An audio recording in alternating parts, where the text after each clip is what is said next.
다 같이 사도신경으로 신앙 고백하겠습니다. 전능하사 천지를 만드신 하나님 아버지를 내가 믿사오며 그 외아들 우리 주 예수 그리스도를 믿사오니 이는 성령으로 잉태하사 동정녀 마리아에게 나시고 본디오 빌라도에게 고난을 받으사 십자가에 못 박혀 죽으시고 장사한 지 사흘 만에 죽은 자 가운데서 다시 살아나시며 하늘에 오르사 전능하신 하나님 우편에 앉아 계시다가 저리로서 산 자와 죽은 자를 심판하러 오시리라. 성령을 믿사오며 거룩한 공예와 성도가 서로 교통하는 것과 죄를 사하여 주시는 것과 몸이 다시 사는 것과 영원히 사는 것을 믿사옵나이다. 아멘. 우리 찬송가 430장 찬양드리겠습니다. 430장입니다.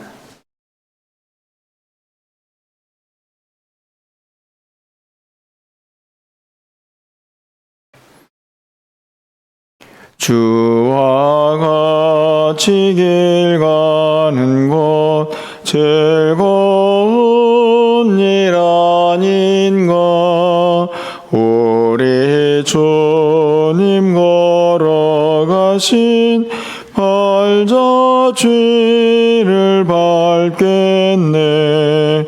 한 걸음 한 걸음 주 예수와 함께 날마다 날마다 우리 걸어가리.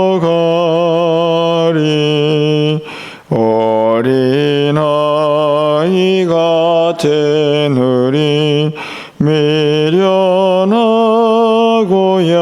약하나 주의 손에 이끌리어 생명길로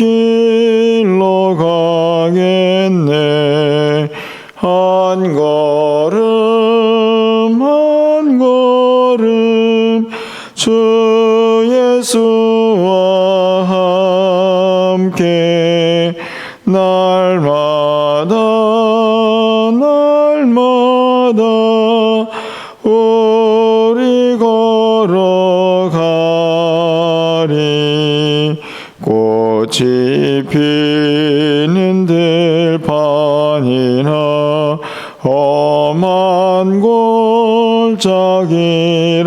골짜기라도 주가 인도하는 대로 주와 같이 가겠네. 한 걸음 한 걸음 주 예수와 함께 날마다 날마다 우리 걸어가리. 옛 선지자의 녹같이 우리들도 천국에 들려 올라갈 때까지 주와 같이 걷겠네. 한 걸음 한 걸음 주 예수와 함께 날마다 날마다 우리 걸어가리.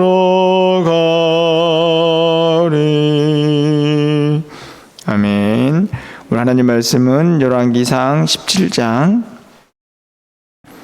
17절에서 24절까지 말씀입니다. 구약성경 546쪽에 있습니다.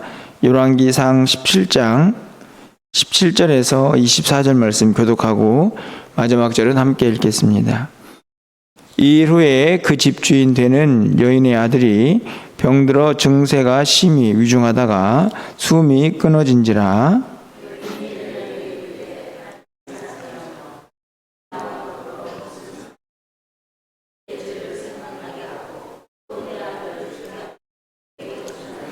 엘리야가 그에게 그의 아들을 달라 하여 그를 그 여인의 품에서 받아 안고 자기가 거처하는 다락에 올라가서 자기 침상에 누이고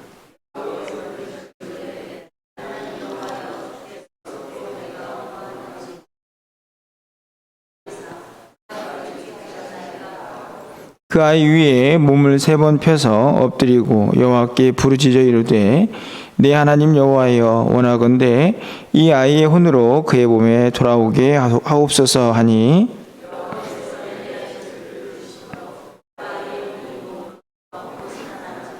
엘리야가 그 아이를 안고 다락에서 방으로 내려가서 그의 어머니에게 주며 이르되 보라 내 아들이 살아났느니라. 여인이 엘리야에게 이르되 내가 이제야 당신은 하나님의 사람이시오 당신의 입에 있는 여호와의 말씀이 진실한 줄 아노라 하니라. 아멘. 열왕기에 있는 왕들의 이야기를 계속 살펴보다가 어제부터 이제 선지자 엘리야의 이야기가 등장을 하고 있습니다. 왜 왕들의 이야기가 계속되다가 엘리야 이야기가 갑자기 등장을 했을까 하는 생각을 좀 해보면 아마도 계속해서 악을 행하고 암울한 시대를 살고 있던 그들에게 어떤 면에서는 희망 또 소망의 메시지가 드러나고 있는 것은 아닌가 생각을 합니다. 그 이유는 엘리야가 항상 소망을 이야기하는 것은 아니지만 그럼에도 불구하고 엘리야는 하나님의 사람이기 때문에 그 암울한 시대에도 결국에는 빛을 발하고 또 시대의 그 어두움을 밝히는 사람은 하나님의 사람이어야 한다 하는 것을 또 다시 한번 깨닫게 하는 내용이 아닌가 생각합니다. 엘리야의 모습 속에서 또 우리는 이 시대를 어떻게 살아야 할까 하는 결단이 있기를 소망하면서 오늘 본문의 말씀을 좀 살펴봅니다. 어제는 엘리야가 그리 시내가에서 하나님의 도우심으로 가뭄을 이겨내는 모습을 살펴보았고요. 8절에 이하에 있는 말씀을 보면 엘리야가 하나님의 말씀에 의지해서 시돈에 속한 사르밧이라는 곳에 머무는 장면이 나옵니다. 우리가 너무나 잘 알고 있는 내용이죠. 그곳에서 한 과부를 만나고 이제는 가뭄이 계속되어서 이제 마지막 남은 이 가루와 그리고 기름으로 최후의 만찬을 하고 죽으려고 하는 한 여인을 만나서 그 마르지 않는 기름과 또 가루를 통해서 그 가뭄을 이겨내는 모습이 우리가 읽은 바로 앞에 있는 내용의 이야기입니다.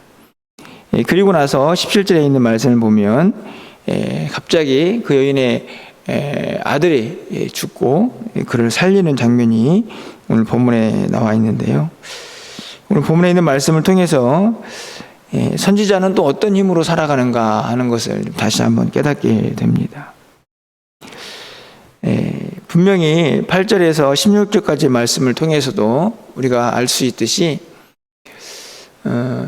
단순히 선지자가 기적을 베풀었다 하는 것으로만 이야기가 우리에게 들려지지 않고 결국에는 그 기적을 통해서 이름 없고 그리고 연약하고 그리고 언제 죽을지 모르는 한 가정이 다시 살아나는 모습을 볼 수 있습니다. 바로 있는 이 16절 말씀을 보면 여호와께서 엘리야를 통하여 하신 말씀같이 통에 가루가 떨어지지 아니하고 병에 기름이 없어지지 아니하니라 이렇게 기록이 되어 있죠. 놀라운 기적이지만 사실은 이 기적 자체가 중요한 게 아니고 그것을 통해서 연약한 한 가정이 생명을 유지하고 있다 하는 것을 알 수 있습니다. 여러분 그렇지 않습니까? 이제 죽었구나. 이 가뭄에 어떻게 살아갈까? 이제 음식을 더 이상 먹을 수 없는 상황에서 엘리야의 기적을 통해서 이 가정에 생명이 이어지고 있는 것을 볼 수 있습니다. 바로 선지자의 그가 또 하나님의 은혜를 통해서 행한 일이라고 볼 수 있는 거죠. 오늘 본문은 어떻습니까? 오늘 본문은 이렇게 시작을 합니다. 이 일 후에 그 집주인 되는 여인의 아들이 병들어 증세가 심히 위중하다가 숨이 끊어진지라. 분명히 오늘 이 아이의 죽음은 병세가 위중했기 때문이다, 이렇게 기록을 하는데요. 18절 말씀을 보면 이 여인은 어떻게 반응을 합니까? 당신 때문이다, 이렇게 이야기하죠. 이 구절에 보면 내 죄를 생각나게 하고 이렇게 이야기를 하는 걸 보면 이 여인은 아마 자신이 지은 죄 때문에 이 아이가 죽게 되었다 하는 것을 아마 생각하고 있는 것 같습니다. 그럼에도 불구하고 이 여인의 이 대화의 핵심은 당신이 와서 죽은 거 아닙니까? 다시 말하면 이 엘리야 때문에 하나님의 심판이 임했다라고 생각을 하고 있는 것 같습니다. 물론 그럴 수 있겠지만 성경은 17절에서 병들어 그 증세가 위중해서 죽었다, 이렇게 기록을 하죠.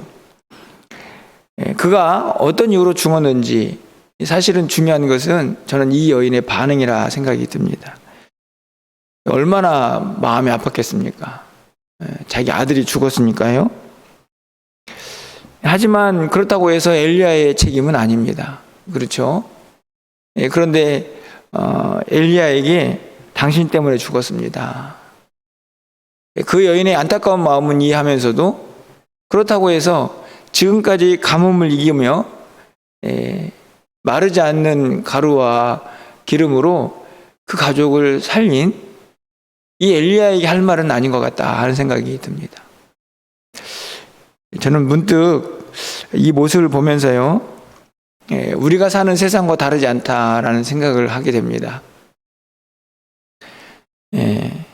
사실은 세상이 우리에게 해주는 것이 그렇게 많지 않지만 가끔은 우리가 세상 속에 살다 보면 믿는 사람 또 복음을 간직하고 살다 보면 때로는 오해를 사기도 하고 또 이런저런 이 핍박을 당하기도 하죠. 당신 때문이다. 이 여인의 이 안타까운 심정의 고백이 하지만 어떻게 보면은 엘리야를 완전히 오해하고 있는 이 토로가 이 세상이 교회를 향한 또 우리를 향한 그런 이 불평과 불만은 아닌가 하는 생각을 잠시 해보게 되는데요. 하나님의 사람으로 이 땅을 살아가는 것이 그렇게 쉽지는 않다 하는 것을 저는 이 엘리야가 분명히 보여주고 있다 하는 생각이 듭니다. 만약 여러분 같으면 이런 경우가 되면 어떻게 반응을 하시겠습니까? 그래도 자기가 함께 하면서 하나님의 도우심을 받았지만 어떻든지 간에 이 가뭄을 이겨내고 있는 이 가정, 감사하다, 고맙습니다, 이런 말을 들어도 시원치 않을 판에 당신 때문에 네 아들 죽었습니다라고 이야기하는 이 이야기를 들으면 저 같으면 뭐 이런 말도 안 되는 경우가 있는가 하면서 그 집을 떠나버리지 않았을까 하는 생각이 듭니다. 그런데 엘리야는 어떻게 하고 있습니까? 우리의 생각과는 좀 다르게 그 아이를 달라, 이렇게 이야기를 하고 그리고 다락방에 올라가서 기도를 하고 있습니다. 여러분 20절 말씀을 보면 여호와께 부르시자 이르되 네 하나님 여호와여, 주께서 또 내가 우거하는 집 과부에게 재앙을 내리사 그 아들이 죽게 하셨나이까 하고 그 아이 위에 몸을 3번 펴서 엎드리고 여호와께 부르짖어 이르되 내 하나님 여호와여, 원하건대 내 아이의 혼으로 그의 몸에 돌아오게 하옵소서. 엘리야가 뭘 하고 있습니까? 기도하죠. 그리고 3번 펴서 엎드려서 부르짖었다 하는 말은 간절하게 하나님의 도우심을 구하고 있는 것을 볼 수 있습니다. 어떻게 보면 자신을 향한 이 오해 속에서 한편으로는 서운한 마음을 가지고 그 문제에 정면으로 이 해결하기 위한 그런 모습보다는 그냥 도망치고 싶은, 그 자리를 빨리 떠나고 싶은 마음이 더 들 것 같은데 선지자는 그렇지 않습니다. 그 아이 달라 하고 그리고 하나님께 엎드려서 간절히 기도합니다. 그리고 22절을 보니까 여호와께서 엘리야의 소리를 들으셨다. 기도의 응답이죠. 저는 다시 한번 지난 주에도 말씀을 드렸지만 이 세상에서 믿는 사람들이 그 믿음 지키면서 이 세상을 이기며 살아갈 수 있는 힘이 어디에 있는가를 저는 이 엘리야가 또 보여주고 있다 이렇게 생각합니다. 도망가고 싶고 그 직면한 문제를 피하고 싶은 마음이 있을 수 있지만 믿는 우리에게는 무슨 무기가 있느냐? 바로 기도라는 무기가 있습니다. 우리가 믿고 있는 하나님은 살아계시고 그리고 그 능력은 우리 앞에 놓여 있는 어떤 문제도 얼마든지 해결할 수 있는 능력이 하나님이라는 사실을 우리가 너무나 잘 알고 있습니다. 그리고 그것을 믿고 있죠. 그렇다면 우리 앞에 직면한 우리의 힘으로 감당할 수 없는 수많은 일들을 우리는 어떻게 헤쳐나가야 할까? 그것을 오늘 엘리야가 보여주고 있다고 생각이 듭니다. 세상이 오해하고 나의 본심과는 너무나 다르게 반응이 나타날지라도 그리고 내 힘으로는 도저히 안 될 것 같은 문제가 내 앞에 놓여져 있을지라도 도망치지 말고 당당하게 기도로 맞서야 한다 하는 말씀을 오늘 본문이 하고 있지 않나 하는 생각을 하게 되는 것이죠. 이런 마음을 더 갖게 되는 이유는 아이가 다시 살아나자 고백하고 있는 이 여인의 고백 때문입니다. 여러분 24절 말씀을 좀 가서 보시면요. 여인이 엘리야에게 이르되 내가 이제야 당신은 하나님의 사람이시오 당신의 입에 있는 여호와의 말씀이 진실한 줄 아노라 이렇게 고백을 합니다. 여기에서 참 감동적인 단어는 이제야라는 단어인데요. 그러면 이전에는요. 이제야라는 단어는 지금에 와서야 이런 뜻 아닙니까? 이전에 엘리야를 통해서 계속해서 이 기름이 마르지 않고 가루가 마르지 않는 그런 모습들을 보면서 이 사람은 보통 사람은 아니네 아마 이런 생각을 한 것 같습니다. 하지만 이 사람의 능력이 하나님으로부터 오고 이 사람은 하나님의 사람이야 라고는 생각하지 않았던 것이죠. 그래야 이 24절에 있는 이제야라는 단어가 성립이 됩니다. 결국에 엘리야가 내가 하나님을 믿는 사람입니다. 그리고 내가 가지고 있는 이 말씀은 진리입니다. 내가 믿고 있는 하나님, 내가 간직한 복음이 진리입니다. 이걸 드러내는 방법은 오늘 엘리야처럼 사는 것이다 하는 것을 알 수 있습니다. 만약에 오늘 이 두 번째 기적, 첫 번째 기적이 아닌 두 번째 기적, 이 기적을 엘리야가 행하지 않고 이 문제 앞에서 도망치거나 회피했다면 오늘 24절에 있는 이제야라는 고백은 들을 수가 없었겠죠. 우리가 이 땅을 살아가는 동안에 우리가 엘리야처럼 기적을 행할 수 있는 사람들은 아닙니다.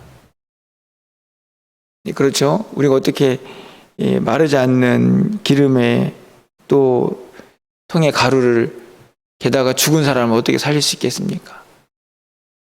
하지만 분명한 것은 오늘 이 24절에 있는 이 여인의 고백이 우리가 들어야 할 고백이라는 사실입니다. 세상 속에서 당신은 진짜 하나님 믿는 사람입니다. 당신이 간직하고 믿고 있는 그 복음은 진리입니다. 진짜입니다. 라고 우리도 세상 속에서 인정을 받아야 하는 것이죠. 그것은 어떻게 보면 우리가 이 땅을 살아가야 하는 이유이고 우리의 삶의 목적이기도 합니다.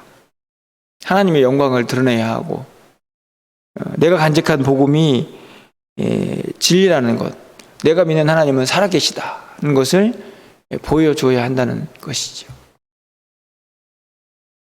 저는 오늘 본문에서 두 가지를 좀 생각해 보게 됩니다. 결국 엘리야, 이 하나님의 사람이 행한 일이 무엇입니까?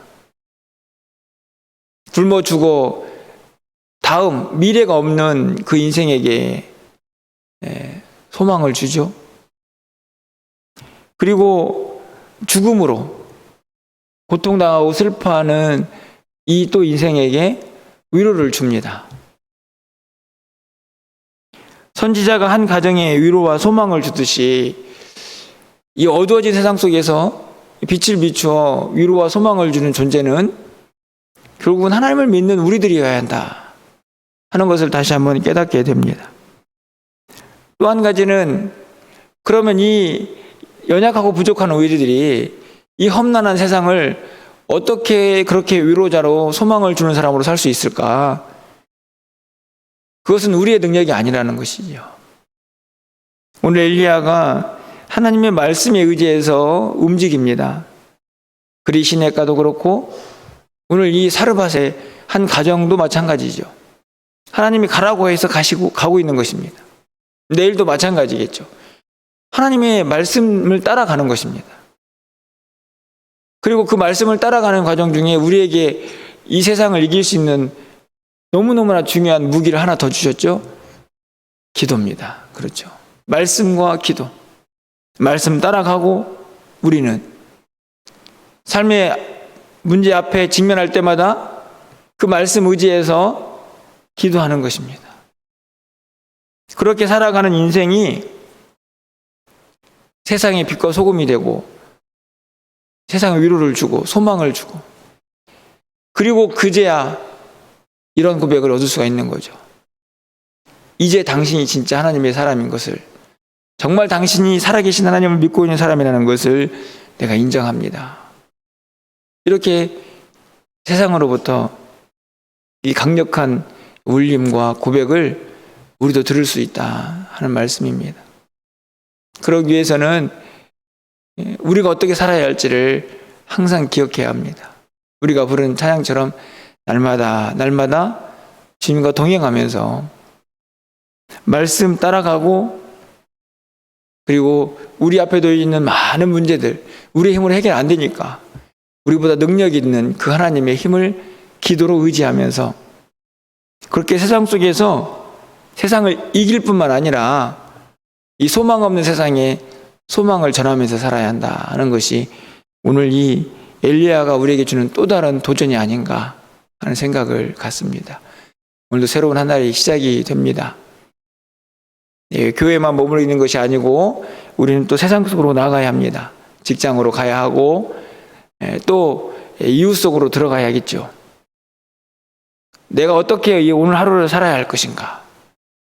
이 엘리야를 통해서 다시 한번 도전받고 결단하는 이 아침이 되어서 우리에게 주신 하나님의 생명의 말씀, 또 우리에게 주시는 하나님의 이 기도의 능력, 이 두 가지를 가지고 오늘 하루도 당당하게 우리가 있는 그 자리에서 또 생명의 빛을, 소망을, 또 위로를 전할 수 있는 하나님의 사람으로 그렇게 살아갈 수 있기를 주님의 이름으로 간절히 축원합니다. 기도하겠습니다.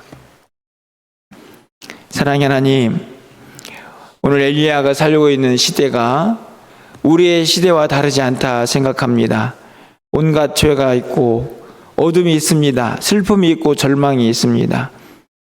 사람들은 그것도 알지 못하고 그냥 세상을 즐기며 살아가지만 오늘 그 어두운 세상, 그곳의 소망은 결국 하나님의 사람인 것을 오늘 엘리야를 통하여 우리는 깨닫습니다. 슬픔과 죽음과 아픔과 눈물이 있는 그곳에 여전히 소망을 주고 위로를 줄 수 있는 존재가 엘리야였고 그가 하나님의 사람이었다는 사실을 다시 한번 깨닫습니다. 사랑의 하나님, 우리도 하나님께서 그 일을 위하여 부르신 줄 믿습니다.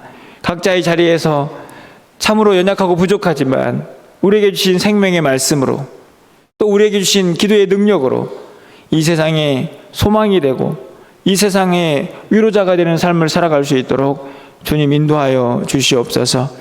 우리 앞에 놓여져 있는 크고 작은 문제들이 있습니다. 그 문제들 앞에서 도망치거나 회피하지 않게 하여 주시고 우리에게 주신 능력, 우리에게 주신 귀한 선물, 바로 기도가 있음을 잊지 않고 이 땅을 살게 하셔서 하나님 앞에 엘리야처럼 부르짖고 또 부르짖으며 하나님의 도우심을 구하며 살아갈 수 있는 우리 모두가 되게 하여 주시옵소서.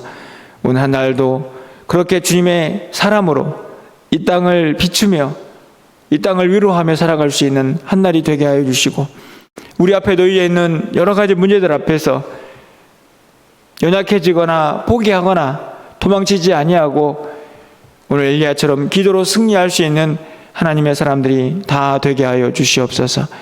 오늘도 우리가 살고 있는 그 속에서 세상 사람들로부터 이제는 당신이 하나님의 사람인 것을, 이제는 당신이 간직한 복음이 진리인 것을 내가 알겠습니다 라고 고백을 듣는 귀한 은혜가 우리 모두에게도 있게 하여 주시옵소서. 사랑하는 성도들의 출입을 지켜주시고 한날도 믿음 안에서 승리하며 살아갈 수 있도록 주께서 역사하여 주시옵소서. 출타한 성도들의 발걸음을 지켜주시고 연약한 성도들의 눈물의 기도를 들어응답하시사 하나님 치유와 회복의 역사가 임할 수 있도록 주님 도와주시옵소서. 그들이 기도할 때에 오늘 엘리야의 그 기적이 임하였던 것처럼 각자의 병상에서도 그런 능력의 치유의 역사가 임할 수 있도록 주께서 긍휼을 베풀어 주시옵소서. 오늘도 간절히 부르짖는 우리의 기도가 하늘에 상달되기를 간절히 소망하옵고 우리 주 예수 그리스도의 이름으로 기도합나이다. 아멘. 오늘도